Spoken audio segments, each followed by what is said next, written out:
Welcome back to our channel. Question 36 is about reaction between Cl2 and propane. We draw the propane here, okay? So think about how to this ClCl react with it. Okay, this double bond. First, join with this Cl first, okay?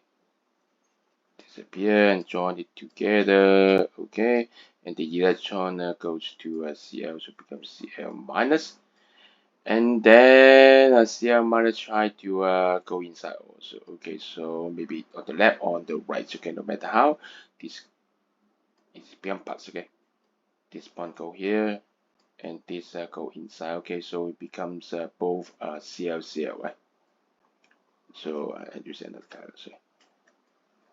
So it becomes the purple one. Okay, so Cl and this is also Cl. Okay. So the Cl will be connected at the 2 points, okay, point 1 and also point 2. So the answer should be 1, 2 dichloro-propane. Think about the procedure and you'll find out which one is impossible. So look here, actually it's easy. Hydrogen is connected to the C, right? Each C has only one space, okay, one bond space is for Cl. So how can it be 2, 2, okay, right? Impossible. So the answer is B. Thank you. And sorry, just forget. You guys are amazing. Okay, see you for the next question.